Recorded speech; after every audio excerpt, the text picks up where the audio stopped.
Ladies and gentlemen, it is lightning round.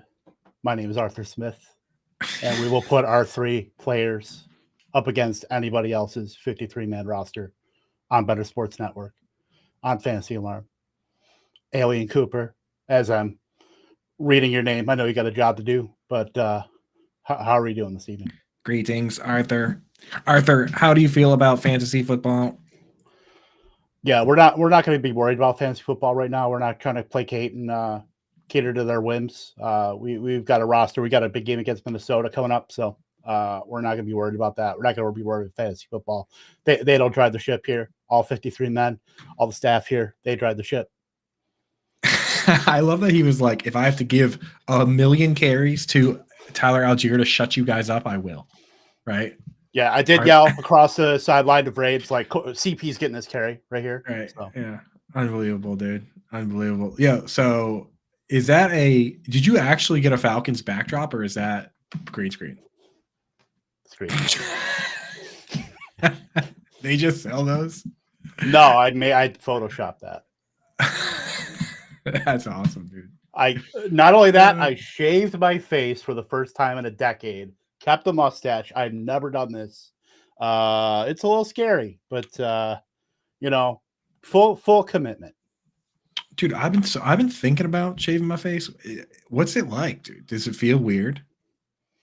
It is a little weird, not gonna lie. As someone who has done it in about a decade, it hurt a little bit, but it does. Yeah, our producer Brian Burns, it does feel cold. I just noticed, when the heat kicked on, just feeling the air, my face is a lot, and from the Noogs, our own Britt Flinn here, our injury doctor, the plague doctor, Too many injuries going around to risk it. Look, Britt, you're part of our 3-person roster here. We will put this 3-person roster up against anybody else's on YouTube in the league. Got a great group of people, great staff behind us, working behind the scenes. So definitely like what we have here. Hey, I have a little bit of a headache. Trust me, so do I. Bijan Robinson didn't do what he was supposed to be doing, coming off a headache. Certainly kept him off for precautionary reasons, but next man up, whether it's Tyler Algier, whether it's Tyler Huntley, whether it's Jamal Anderson, work done. Anybody we have back here. Caleb Williams. Anybody. Absolutely anybody. But you know what? We do have a show here, but it is not just me placating as Arthur Smith. We will be talking about it. I want to call it Black Sunday because the quarterback situations that have that have kind of transpired over this week, not great, Bob. It was horrific. Hence why I'm in the plague costume, because everybody is getting hurt. I'm terrified that it's going to leach over to me, that I'm going to get hurt, trip over the dogs or something and get hurt. Don't like it. Makes waivers completely disgusting. Trying to find a fill-in for not only your quarterbacks on bye, but your quarterbacks who got injured. And then we have to talk about how it's going to affect all the position players. And I don't like it at all. Yeah, I'll tell you what, I was like looking at it and I'm saying to myself, okay, Deebo Samuel's been hurt. George Kittle has a couple good games. Maybe it's time to go out and trade George Kittle. And I'm thinking to myself, what tight end do you trade for right now? Because Darren Waller's hurt. TJ Hawkinson just lost Kirk Cousins, right? No one's trading away Travis Kelce and Mark Andrews. So what do you do? I mean, it's like you want to sell high on George Kittle, but there's not even anyone to go get, right? Trey McBride, baby. Trade up, trade a parade. The thing about Trey McBride and Kincaid, like we hope that they quote unquote can't go back in the bottle, but I mean, Ertz and Knox will be back. So you're taking Ertz was already losing work to McBride, though. That's the one thing. He was, but at the same time, like when you look at the high end guys, it's a matter of where does it go? How far does it go? Like look at Michael Mayer. Like he's got the job now, quote unquote, but he's still not running all the routes because they still have to mix in Austin Hooper for a handful. If Zach Ertz retains 25% of the routes, then that kills McBride. right? It's like you still need it to, like we always say, oh, he was overtaking the job, but it's not like quarterback. We're not talking about punter here where you just have one punter. Like it has to go all the way. It has to go all the way. And I'm not sure. I still worry that it's not quite going to go all the way. You know what I mean? Yeah.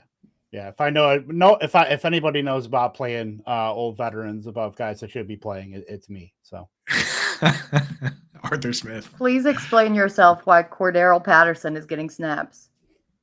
Look, we have a 53-man roster. We have to get everybody involved. It's not just a one-person effort. I know everybody wanted to get, everybody in fantasy football land wanted to get Bijan Robinson involved. We just can't do that. We got a 53-man roster.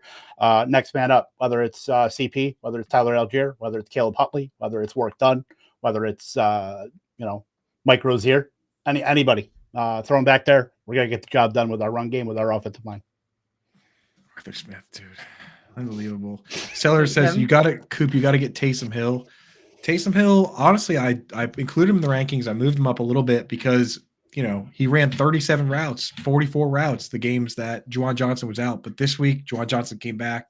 He still ran 15 routes, but Juwan ran more routes than him. So if my advice on Taysom Hill is if you like Taysom Hill before, you still like him. And if you didn't like him before, then now you don't like him again. Simple as that. Yep. I actually had to plug my nose and include him in the waiver wire article this week because I haven't in weeks past, because I was like, when Juwan Johnson gets back, he's just going to be odd man out. He's not going to do anything. But it seems like they do have these design packages. So even though he is getting limited snaps, when he's on the field, he's going to do something. And with the tight end wasteland that we're dealing with, it is what it is. I'm just going to plug my nose and take my medicine. Before, so that's the thing, is that for a bit there, he was getting targets and carries. And that's when I was like, okay, now this is a guy I can start, right? Because all my leagues are some sort of PPR, right? He got like 5 targets. He got like 7 targets and 5 targets. But this week he got 1. I mean, he still got a target. I would just like to see him if he could just get like 2 or 3 targets and 2 or 3 carries, then that's something that I can trust. It's so hard when I look around, like, I spend so much time grabbing tight ends that I in most cases I have a Laporta or a Kincaid or a Trey McBride or an Evan Engram or something. But yeah, if there's nothing out there, Taysom Hill's better than half the league. He's better than any tight end on Seattle. He's better than any tight end option on the Chargers. Even with the Gerald Everett injury, I'd still start him over like Parham or Donald or Smart. I'd start him over every tight end. There's another one that escapes me right now where they use 3 tight ends and Colts, yeah, you should end up with nobody. Although I kind of do want to stash Jelani Woods. Just saying. Yeah, I just wish we had a player like Taysom Hill. You know how many Kyle Pitts routes we wouldn't be giving him if Taysom Hill was on this team? Oh my God, yeah. If Taysom Hill was on the Falcons, megastar. But yeah, let's talk about some of these quarterbacks, and because we talked about kind of briefly, Kirk Cousins obviously out for the season. We have yet to get some word on who they will be adding, because they're undoubtedly going to be adding somebody, whether it's through the trade market or somebody that's sitting at home eating Cheez-Its on the couch. But we saw Jaron Hall. Don't think he's the answer, certainly, but. The rumored innuendo is that one Jameis Winston is a name being floated out there. I don't know about you guys, but if Jameis Winston goes to the Minnesota Vikings and he's able to start for the rest of the year, I'm not downgrading the weapons in Minnesota that much. Yeah, he could be the only savior. Right. Oh, go ahead. No, I thought you were done. You go ahead. I was just saying, bringing up Carson Wentz, bringing up Colt McCoy, bringing up those guys who have been free agents. If they come in, then you definitely have to downgrade them. Jameis lost his job due to injury last season, and he was still a pretty good quarterback in his time in New Orleans. So I think that he would be the only good option that would make me feel confident. Yeah, I'm okay with anybody that's like not really a game manager, anybody that's willing to chuck it. You know what I mean? Like Jameis Winston is willing to throw it downfield. Even honestly, Joe Flacco last year with the Jets, for what it was worth, he was throwing 50 times a game.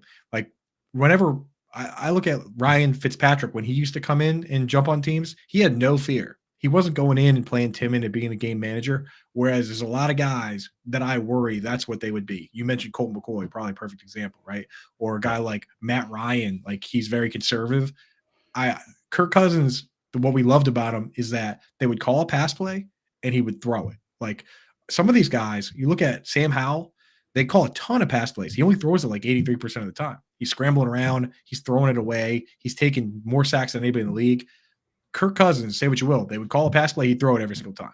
Like doesn't throw it away. He's throwing it like 97% of his pass plays. So I want somebody that's willing to call the play. They're willing to just stand back there and chuck it up if they have to. And that's Jameis. So he's probably our best bet at keeping fantasy consistency going here. I'm worried that they're going to sit back and say, let's just start Sean Mannion or right. He's on the practice squad. Yeah, Nick Mullins too floating around, like, I don't know.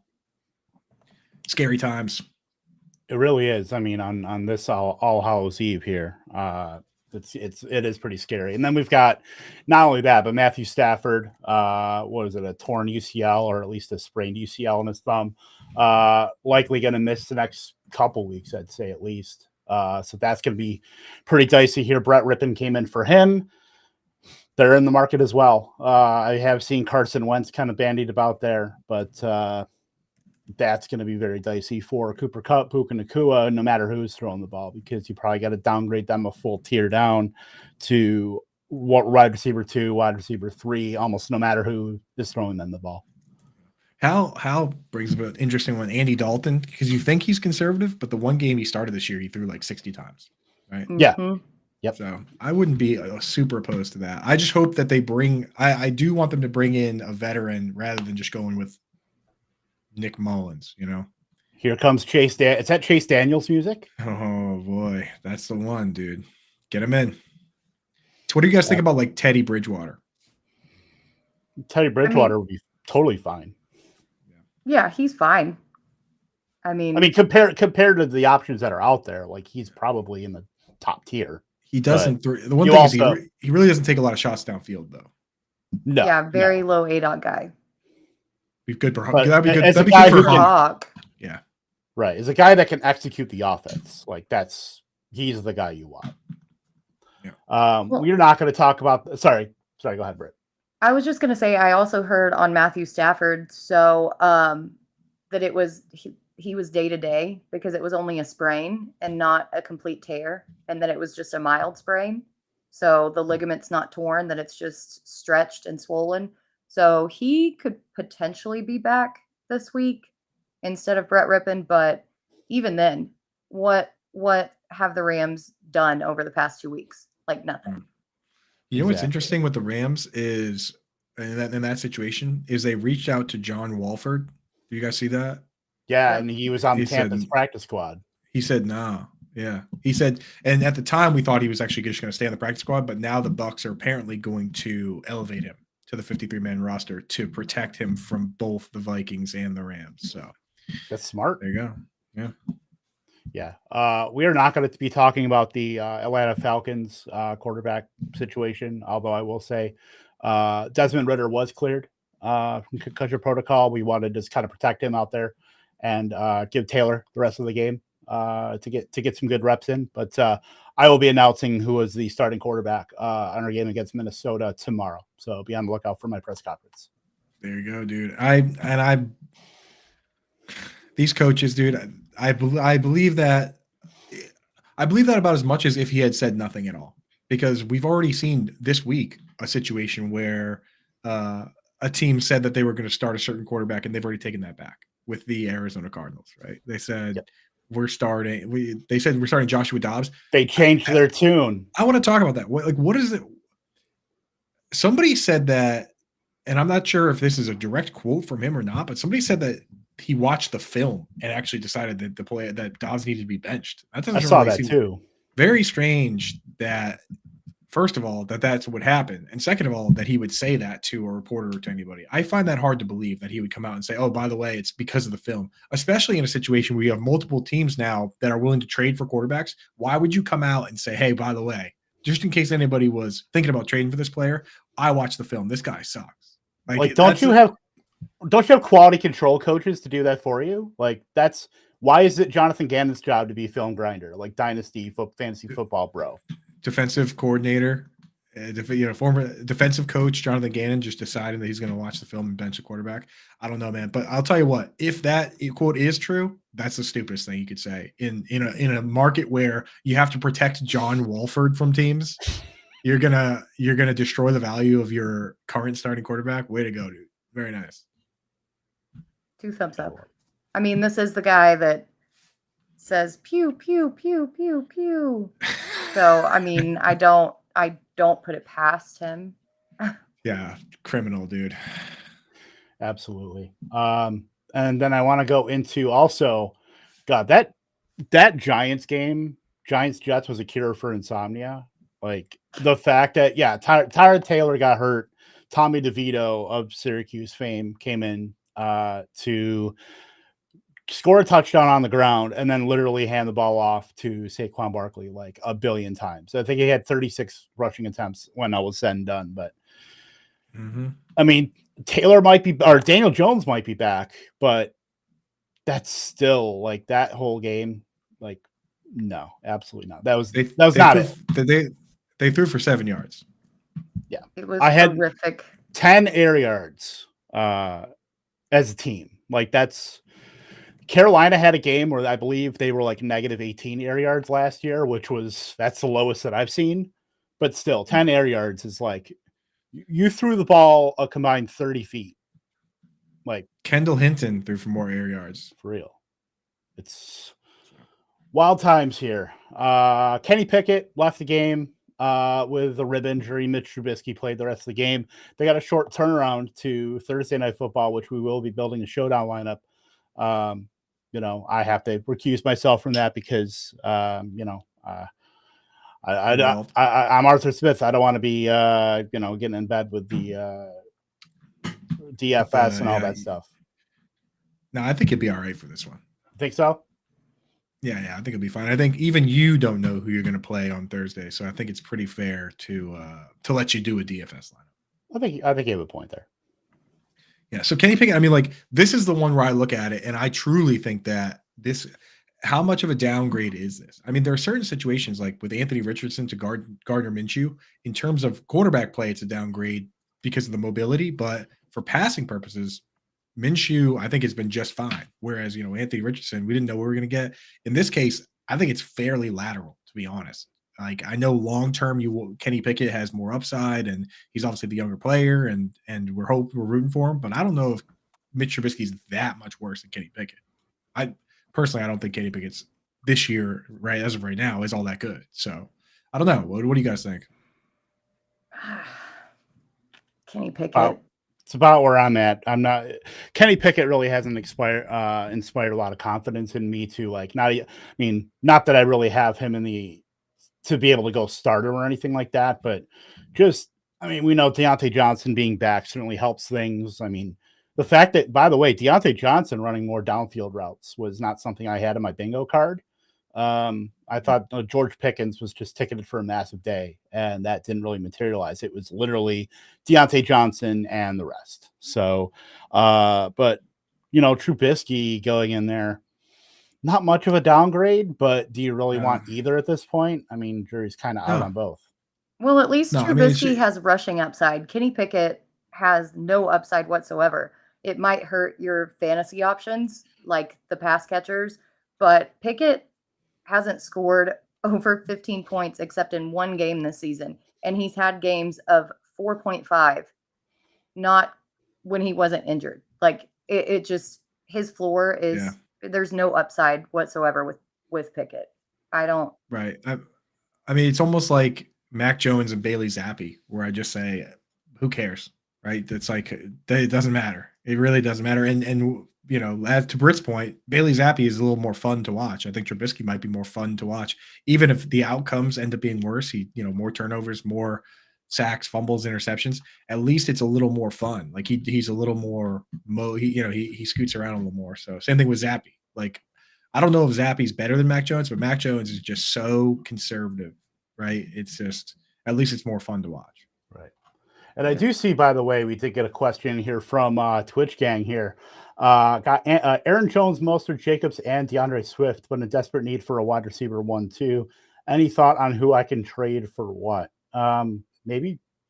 I mean, I don't know what you can really get for Aaron Jones at this point because he's kind of damaged goods here. But I mean, maybe I'm personally like Aaron Jones for the first time played more than 50% of the snaps of those guys. And this is a guy I have a lot of, drafted a ton of them, believed in him, in a backfield that was ambiguous. Raheem Mostert is a guy that I think right now you can sell for like, this is one of those situations we see it every year. And as a Mostert owner, a guy that has a lot of Mostert, I sit here and I say, I hope this doesn't happen. But in the back of my mind, I know it's kind of going to, where they have Devon Achane coming back, man. And he's still like RB 14 in fantasy football. He played 4 games. He's still RB 14 in PPR. That guy's coming back at some point. And I look at what Mostert's been doing. He scored again this week, which helps his trade value. I just feel like that's the guy that I would try and move. Yeah, but I don't really feel like Jones, Jacobs, Swift has been okay, but I don't know who's going to take those. Like their name brand, they look good on paper, but their production doesn't back that up. right. So I just don't really know what you can get out of those guys. Right. Like maybe like a Jacobs I'm trying to think of like guys that you can pick up right now, like a Jacobs for like a DJ Moore, that kind of. Well, I mean, you look around, it's like Jacobs hasn't been amazing, but he's still a top 10 running back in total points, right? So, which I mean, people will still value him as like top 15 or so. West Coast, he's West Coast Mixon. Yeah, like why can't you get like a wide receiver 2? Like here's the guys in the wide receiver 2 range. Let me know. And I don't know if you want to trade for Devontae Adams right now, who's technically wide receiver 13, but the wheels are completely off there. Yeah. But like Jacobs, could you get a Mike Evans, Christian Kirk, Terry McLaurin, Brandon Jacob, Nico Collins, Jacoby Myers? I don't think any of those players are out of reach necessarily for trading away Josh Jacobs. No, I mean Jacoby Myers. I mean, Mike Evans would be like the one guy that I'd be targeting of that whole group. The other ones kind of don't feel. I feel like you need like those guys plus. Like you say, Ayuk was in there too. Well, I'll say Ayuk is currently wide receiver 18, but he missed a game. So then Jacobs for Ayuk could be totally fine. Yeah. So then I guess if you're talking about Jacobs, then maybe you're talking about guys that are back end wide receiver 1s right now. I mean, like what about like Michael Pittman? Yeah. He's wide receiver 12 on the season. I mean, Jordan Addison, the Addison owner's got to be pretty worried right now about what's going to happen. So maybe you go that way. But the thing is, you're not going to get anybody in the top 10. Like here's the top 10. Wide receiver 10 is CeeDee Lamb. You're not going to be able to trade Jacobs straight up for CeeDee Lamb. Amon-Ra St. Brown's wide receiver 9. Like that's not going to happen, right? No. Yeah. Not in this. And you mentioned that Jacobs is in the top, but points per game, he's RB 17. And that was with an 11 target game. So I think if you're in context. Right. And he hasn't had his bye yet either. That's why I was saying, that's why I listed the wide receiver 2s, not the wide, that's why I was like, you're not going to get a wide receiver 1. So you got to go wide receiver 2 range. How about like in points per game, let's say, Michael Pittman would be a good example of, he's wide receiver 12, but in points per game, he's wide receiver 16. Jacobs for Pittman? Yeah. Could try that. Good with that. I'm good with Ayuk. I'm good with Evans. Ayuk's right there too. Ayuk's in points per game, wide receiver 14. Mm-hmm. Totally down. Marquise Brown? With Kyler coming back, I don't know if anybody wants to part with him. Yeah. The outlook, we talked about it obviously last week, and I was pretty bearish on him, but Kyler Murray's outlook probably upgrades him just a little bit. So I don't know. I feel like I would need another piece with Brown, but I get it. If you're desperate and you need to make a move, I don't particularly mind it. Raheem Mostert for Jacoby Myers. Who says no? I do. Yeah, I think I would too. You'd rather have Jacoby or Mostert? Mostert. Mostert or Mike Evans? I think the way Mostert slightly. Yeah, I think that the running back landscape just lends itself to holding on to Mostert, to be Plus, honest. I give a lot of extra points to the Miami offense, basically being able to they're kind of in a funk right now as far as not being able to, they're good against the bad teams. They're not great against the good teams, but I You still think hold their offense in high regard as far as being able to just generate points and generate offense. so? You think even like down the stretch, there's a real possibility that both Mostert and Achane can both be RB1s, right? That's the idea. Borderline, yeah. I mean, we've Right. already seen it when they're both on the field. When this offense is clicking, and then look, their playoff schedule is not great. Admittedly, Jets, Dallas, Baltimore. Like that's not a great fantasy playoff schedule. But I would rather trust Mike McDaniel to put these guys at least through the season, put these guys in better positions to being able to generate offense than trust Jonathan Gannon and Kyler Murray and Marquise Brown. Mm-hmm. Fair. For some reason, now we've arbitrated that one trade. Yeah, right. We've gone through the ins and outs. We Jonathan Gannon that trade. We looked at the film. We grinded. We ate some Cheez-Its. We were all good. For some reason, Allen and the Plague aren't throwing me off at all, but I just can't take Kev seriously with the Arthur Smith porn stash on his lip. Look, if you told Kevin, in his younger days when he was 17, that you'd be able to actually grow a mustache, you'd be laughed out of the building. So, Wait, is that real? It's real. No It's way. spectacular. I'm not going to put it up to the thing, but it is. You have to. There it is, my gosh. I did not think that was real. They're real and they're spectacular. Dynamite dropping. Brian Burns. Love it. But yeah. So that's my mustache origin story, I guess. Let's talk about, because one of the quarterbacks who we'll be talking about when we build our showdown lineup is Will Levis, who looked pretty damn not bad. I guess that's the nicest way I can say. Yeah. Pretty damn not bad. It's not exactly the highest bar to clear, but look, he threw 4 touchdowns, 3 of them to DeAndre Hopkins, who, by the way, never turning down a chance to put a Houston Oilers jersey on the thumbnail. So I just want to make that perfectly clear. But look, is Ryan Tannehill getting this job back? Because I don't think so, guys. I think that he is. I don't think there's any reason to. Well, there's not any reason to, but it's again coaching mismanagement, because the entire soundbite is that Will Levis will start only if Tannehill is not ready to go.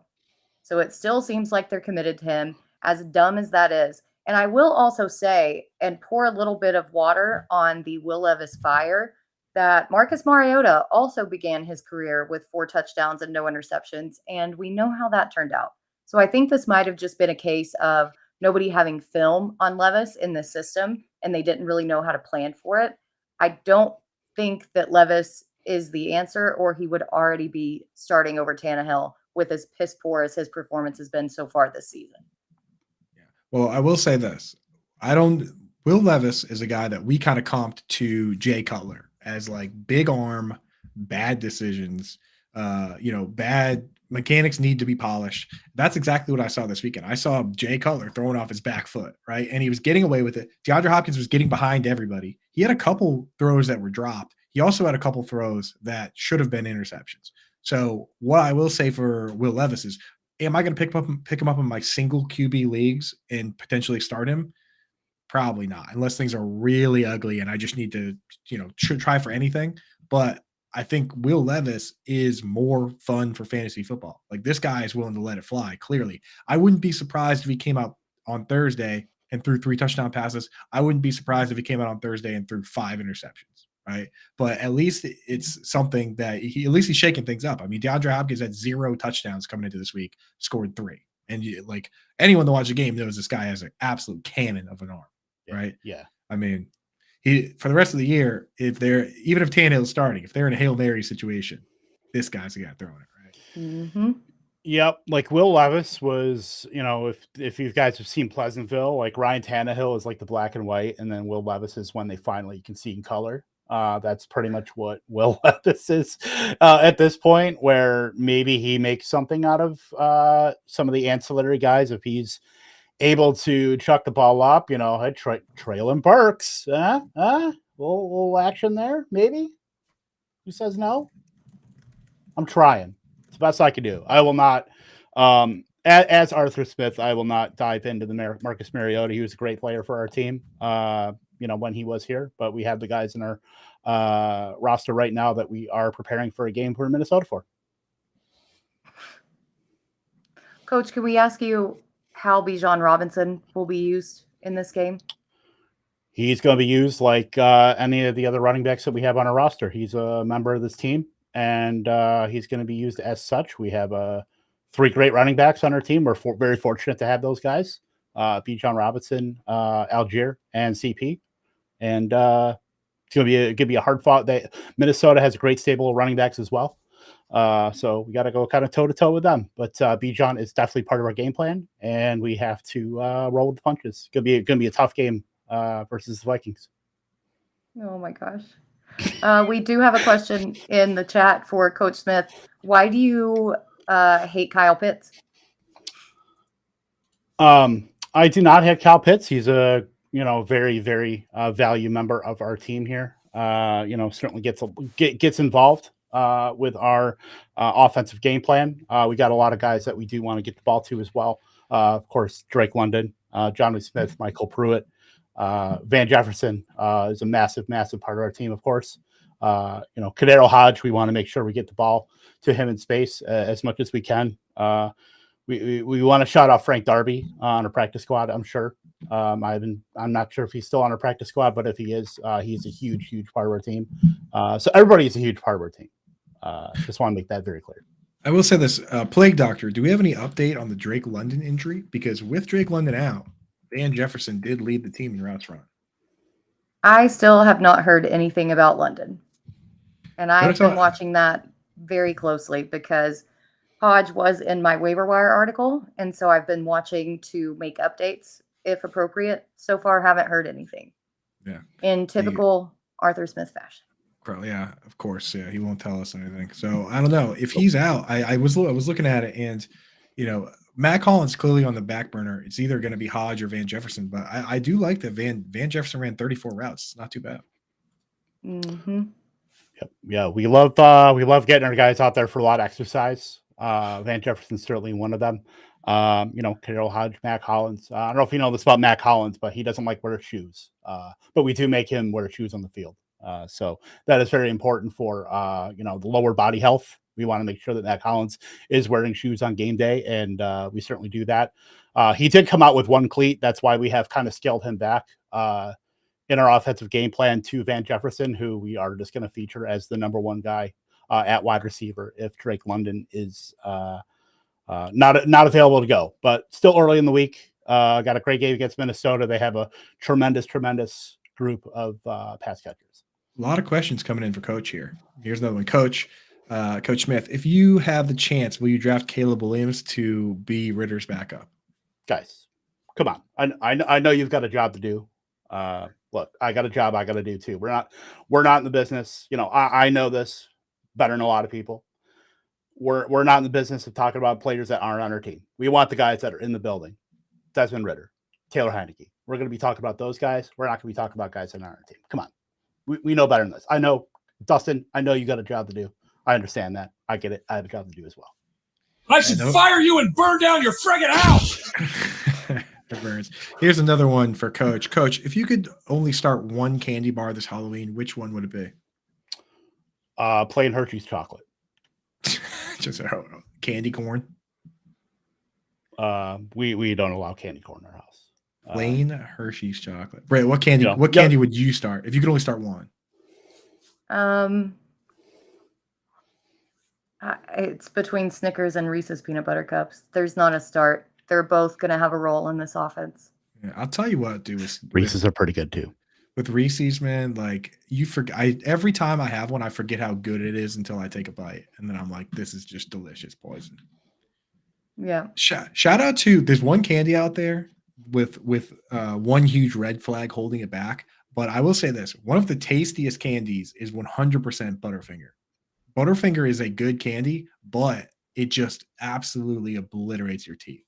It gets so in your teeth that it's like a good beer with a bad aftertaste. That's what Butterfinger is. If they could just figure that out, then Butterfinger would be top tier, dude. I would throw almond joys in there too, because I don't like almonds, but those are good. And I don't really, I mean, Mounds are all right as the dark chocolate variety, but not a big fan of nuts. But you know, as my dad would say, shape up or ship out. One day delivery. For those unaware, Arthur Smith's dad is the founder of FedEx. So Arthur Smith, kind of a silver spoon guy for sure. Let's put it this way: Arthur Smith does not need to work in the NFL. He doesn't need to work at all. Great cash, homie. I do it because I love the job. I love coming in to work every day with these 53-man roster. You know, big game this week. Do it for the love of the game. I love it. I did say on the Fantasy Alarm show the other day that Arthur Smith was a trust fund kid cosplaying as an NFL coach. Maybe not wrong.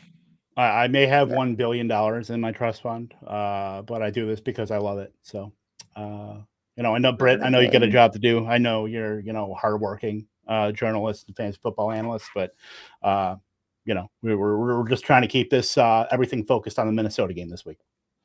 Yeah, I will say that, like, when you look at Arthur Smith, like his path, it's kind of hard to believe that this guy didn't have some help from the fact that his dad is like really well connected and super rich. I mean, when you go to Wikipedia pages and look at coaches, it's always like, you know, they work at their college and then they are in college for a long time. Like this guy went from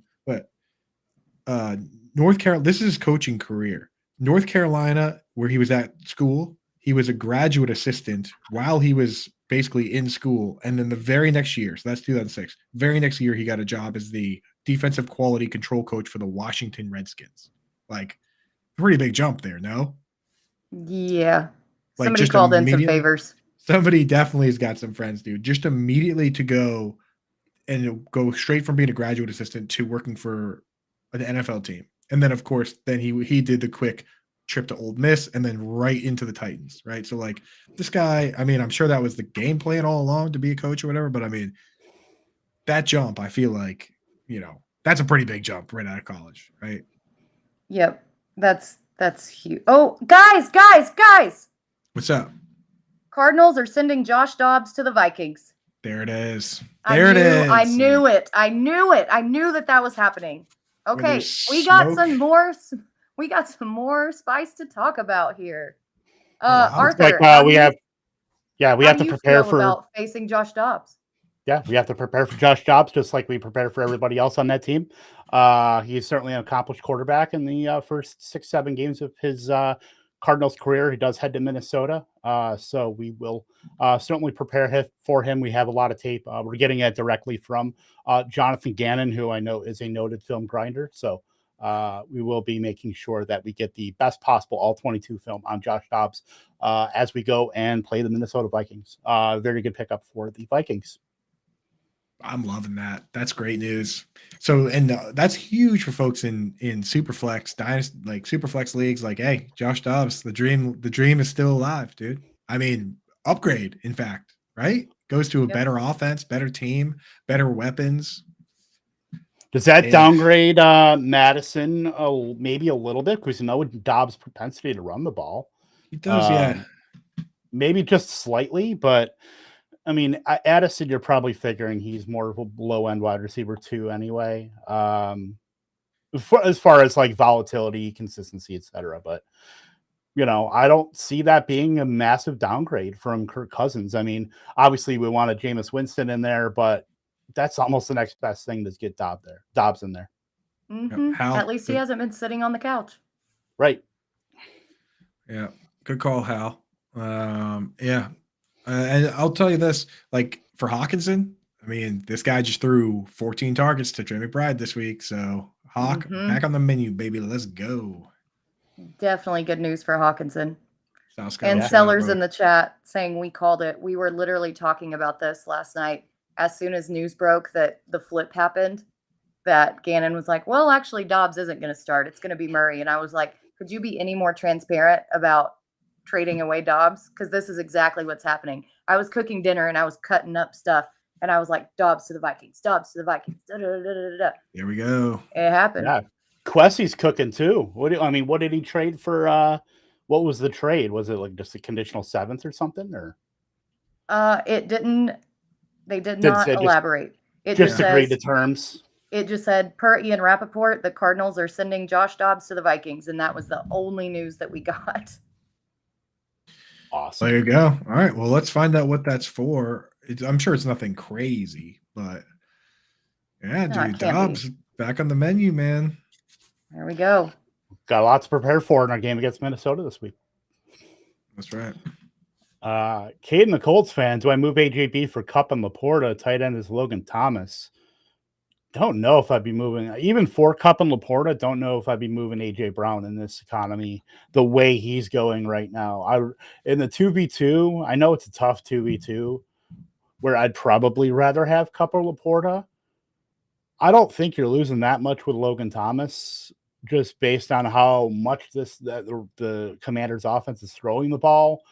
Target, quantity is certainly there. AJ Brown is on a massive run right now. Don't know if he can do that. AJ Brown just set the record for consecutive 125-yard games. And I'll tell you what, I was actually a little worried about AJ Brown because Vegas, when you looked around before the season, all the lines were set at 1,000 yards. Dude, he almost has 1,000 yards right now. Imagine being worried about AJ Brown. Right. And the thing is, he would come out and like when you watch these games, it's not even that it's scheme or anything like that. Like AJ Brown is just, he's not even getting open. Like the ball is just going up and then he just goes and he is a grown ass man. Yeah. It doesn't even matter. Like separation for this guy, it's nothing. Like they just throw it up in his vicinity and he just finds a way to go get it. So AJ Brown is so locked in right now. You can't trade him, dude. Can't trade him. Not even for Laporta. 0.7 and 0.9 yards of separation. Doesn't even matter. Who cares? Yeah, it's like, hey, I feel like he's almost doing it on purpose, where he's just like, you get it. Bro. I mean, we've seen guys who are able to maneuver like that in the past. AJ Green, not Brown, a different AJ color, used to be very good at that, where he would almost play games with wide receivers, where he would have his hands like here, and then right when the ball would show up, he would go, boom, and catch it over here, right? Yep. Or he would, get in real tight on a guy so that he could box him out. Right. We've seen DeAndre Hopkins do that too. So separation is not the end all be all if the quarterback's willing to just chuck it up to you. Like there was not it was Calvin Johnson, but like after Calvin Johnson, like prime AJ Green was just so good. A stud. Right. That's the thing is the two, Megatron is the top tier of prospect for wide receivers. The next two wide receivers that I consider to be in the next tier since I've been watching in terms of prospects coming in were both in the same draft, and they're both drafted in the first round. And it was AJ Green, and the guy that played for your team, Arthur. Yeah, absolutely. And by the way, I am getting some questions here. I'm not sure I appreciate some of the slander here. I'm not worried about my mustache. I'm just worried about our massive game against the Minnesota Vikings, who just acquired a quarterback in Josh Dobbs. So, that's the last thing I'm worried about. I know you got a job to do. Last thing I'm worried about is the facial hair on my face. And then Hal, of course. Coach, if you have a job to do, why are you so remiss to do it well or even improve that? Look, Hal, we're just trying to improve week to week. That's all we can do here. We're just in the building every day, just getting better day by day, hour by hour, minute by minute. That's all we can do. Yeah. That's all we can do. And then also we have one more quarterback to hit, and then we will build a showdown lineup here. But look, the eye test. We always talk about the eye test and how these guys, especially with quarterbacks, like guys that look like they belong. Tyson Bagent, I think, belongs at least in the league. So I think, even I know Justin Fields is going to be playing in the next week or two, but I don't mind seeing Tyson Bagent out there. I know the team is rallied around him. I know he's probably not getting more than like one more start if he does, but I don't mind Tyson Bagent. I think he's looked pretty solid for a D2 guy who. How many D2 guys get a start like in their rookie season? Like it was like him and like somebody from like the 60s or something. I think we're hyping him up based on that storyline, though. Like when you look at his numbers, sure, his completion percent is okay, but his depth of target and what he's actually doing with the ball is just not impressive. Like, sure, it's impressive. You came from Shepherd. You came from a D2 school. Your dad's like an arm wrestling champion, which is just a weird, fun fact in and of itself. But I think his actual performance, I think that we're choosing to buoy him by the story, aside from his actual gameplay. Yes, it's true. I mean, That's fair. the one you think you can run with is that there are guys that come from D2 and D3. If they put up exceptionally crazy numbers, which Bagent, of course, did the most touchdowns. What is the most touchdowns anyone's ever thrown in college? And you had guys like Pierre Garcon from Mount Union and these guys. But I will say, Britt, you're right that like we get so carried away that this guy he's still at best a below average NFL quarterback. Right. Which, I mean, to Kev's point, if you're a below average NFL quarterback, all you have to be is in the, 25 to 50th percentile and you can be in the league. Right. It's like there's only 32 starting quarterback jobs, but the Bears subreddit and some of these communities that are just going crazy for this guy saying that like, now we have a quarterback controversy, all this stuff. It's like, no. What you might have is a quarterback. It's a backup quarterback for the next 5 years. Right. A quarterback that you might not be able to re-sign, and somebody else will pay money like Jimmy Garoppolo. That's what you might have, but you already have a quarterback. It's Justin Fields. Right. Yep. Exactly. I mean, for right now, they might have two top 3 picks that who knows that they might use one on a quarterback, but that's neither here nor there. Caden does have another question, by the way. How about Howell? Should I ride with him in my super flex? I mean, he's already got Lawrence as far as his rest of his team, but yeah, I mean, just with the passing volume there, number 1 in pass rate over expected for the Washington Commanders. Totally down to ride him. Yeah, you might get some lows, but you might get the highs of what you saw this week. So definitely a viable mid-range QB2. Yeah, I caution people that with not just Howell, but all the weapons in Washington, as Kevin mentioned with the pass rate, it is way over any other team. To put in perspective, this team, in terms of calling dropbacks, so he gets sacked a lot, he throws it away a lot, but in terms of calling pass plays, they've called 50 more than the next closest team. So they are number 2 right now is Pat Mahomes, and he's dropped back over 50 more times than Mahomes. So for that, I'm not sure that can continue at that rate. But yeah, I mean, Howell, at least he can get you a rushing touchdown. He's willing to throw it up to John Dotson. So yeah, you got to start Howell at the Superflex unless you have like a ton of studs. You're not going to start Zay Flowers right over Sam Howell in a Superflex league, are you? No. So you're good there. A couple more questions for Coach in here, and then let's make a team. Let's do it. What we got? George says, "Hey, Coach, I just think you're doing a great job. Have a great day." Hey, thank you, George. Appreciate it. We're just out here grinding here in Atlanta. We got a big game against Minnesota, so appreciate your kind words. Hal wants to know if he still has team credentials. You do for now. We're just giving them out willy-nilly apparently, but you've got it for now. So as long as you can get in the building, I think you're good. There you go. All right, let's get a team going. Let's do that. You said I do not have to recuse myself for the NFL's gambling policy. Yeah, you're all set, Arthur. All right, sweet. All right, so let's see what we're doing here. Everybody can see it fine. We're good. Will Levis, captain. All right, that's settled. We did just get news that broke that Kenny Pickett is expected to play, by the way. He is. Okay. Mm-hmm. Deontay Johnson, target machine. Down with it. I'm good with no Pittsburgh running back here. No. Yep. I was hoping that Jaylen Warren would have a because the Jaguars are good versus the run, but they don't have a ton of receptions to the running backs. I was hoping Warren would get a ton of work in that regard, but they split it down the middle, 5 targets apiece, so didn't really do. Although, is there some merit to playing more Steelers pieces because of the pass funnel? I was actually thinking double defense. And nothing else. Defense, kicker, and then No, we'll start. not kicker, but definitely getting a I'd double play Nick D in Folk. there. Defense, kicker has won before, by the way. It was that game.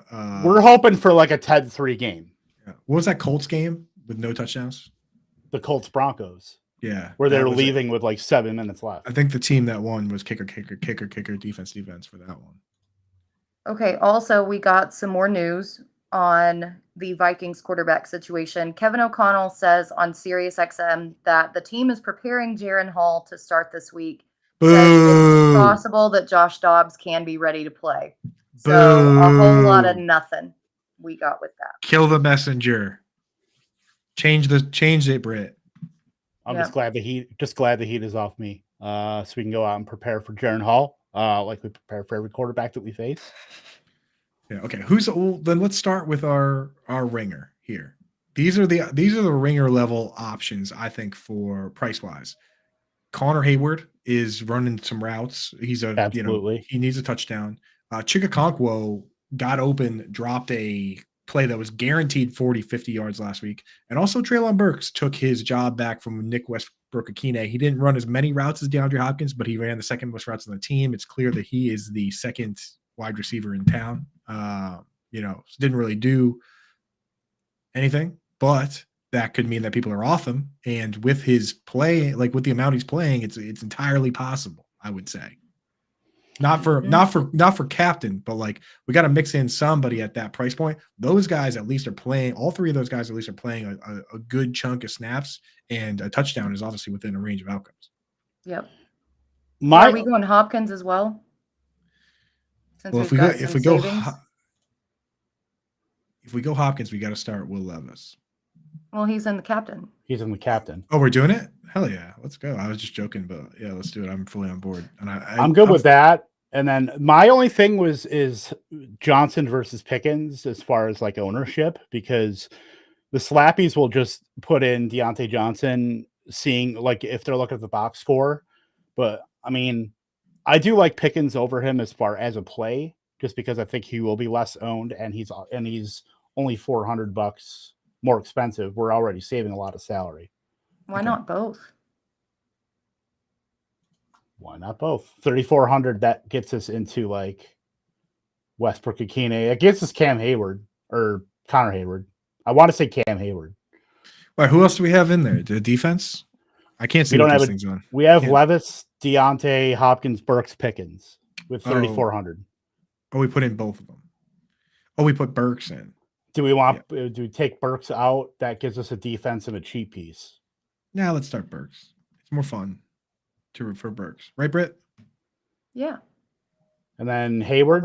That's pretty much the only realistic option, I feel like. Yeah. So we're doing that without the quarterback, which is probably best, honestly. Yeah. Mm-hmm. I don't know, chat. What are you guys feeling? Vikings gave us so trade is in. I'm not sure if you guys saw this. Dustin says Viking gave a 6th and the 7th, 6 for Dobbs in the 7th. That's like nothing. Yeah, that's nothing. Although we do love our our late round picks. Certainly we want to. Every member of our 53-man roster is valuable, whether it's first man up, last man in. So yeah. All right, but I do like this. I like this lineup. Yeah, I'm feeling good about it, man. So yeah, interesting. I wonder if there's any other trade. What do you guys think about the Bears trading for Montez Sweat? Did they Do they think they're competing? Did they not learn from Chase Claypool? Yeah. I just know that it screws me because he's my defensive lineman, and I don't know if he's going to play this week, so I may have to drop him and pick up another lineman. So not super happy about that, but Ryan Poles has been making some pretty questionable moves, in my opinion, over there with the Bears. Like, look at Howie Roseman. He's been crushing with the Eagles. Like, Nobody. drafting. It's the point where nobody wants to trade with him because what do you know that I don't? It's like the Tampa Bay Right. Rays thing. Yeah. People don't want to trade with them because like what do you know that I don't about this player? He turns like into a 3-time All-Star. Analytics, dude. You get analytic on. So like, I mean, like, got to be loving what Howie Roseman does. I think that Brad Holmes does a great job. I think that the Rams group that he left still does a great job. But some of these teams, the Panthers, man. I mean, I wonder what the Panthers' plan is here. You go out like Miles Sanders, say what you will. Like as of right now, he's looking like a terrible signing, obviously, because even if he's hurt, like he's going out there doing nothing. And you signed all these guys. DJ Chark is one of the younger options. He's doing nothing. Terrace Marshall doesn't even play. The one guy that's doing well is Adam Thielen, but is he even going to be part of the team when it's time for you to compete? So, like, what exactly is the plan? Some of these guys, I feel like they don't have an act. And now they're saying they're going to go out and trade for a wide receiver, like they're going to win now. Is that do they still think that the Panthers still think they're going to win now? Like, it just blows my mind some of the approaches that these teams have. Whereas I watch the Dolphins tank, I watched the Rams tank, I watched the Lions tank, and they turned around and rebuilt it all the right way. And the Rams won a Super Bowl, and now the Lions and Dolphins are contending. I mean, look around at the teams doing it right, and then I look around at some of these teams, and I'm just like, what in the heck are they doing? What Exactly? What do That's the Bears why think? Do the Bears and Panthers think they're going to win? These two teams trading with each other, like, you know what I mean? Like, you're not winning a damn thing, dude. You know, the one thing they will say is they're all professionals at the end of the day, just trying to win some ball games, put some food on our tables, and be thankful we're part of this league-wide fraternity we call the NFL. Arthur Smith. Well was said, just, Coach. Yeah, well said. You said saying a whole lot of nothing, just like Arthur. What a legend. You know, I had to watch a couple press conferences, not gonna lie, to try to get because he's pretty soft spoken in front of the microphone, and he's got a little bit of a twang. I think he's from Memphis. Obviously, that's where FedEx is headquartered. But yeah, it was so some deep diving, but definitely can't wait to get some facial hair back on my face. Yeah, you deserve it. It's All right, weird. I think that's good for us, right? That is good for us. We're going to bounce here. Not something Arthur Smith would say, but I digress. Stay tuned for Alarm Fantasy Football at the top of the hour with Alien Cooper and Howard Bender. So that should be a lot of fun. Britt, anything else before we hop on out? Yeah, check us out on SiriusXM, 5 to 7 p.m. Eastern today. It'll be an extra special spooky show. Extra spooky. Spooky. We're a little bit spooked by Jaron Hall getting the start this week, but got to prepare for him. Prepare yourself to check out Alarm Fantasy Football at the top of the hour. For Alien Cooper, for Britt Flinn, I am Arthur Smith, and it's something that Arthur Smith would never say. Toodles.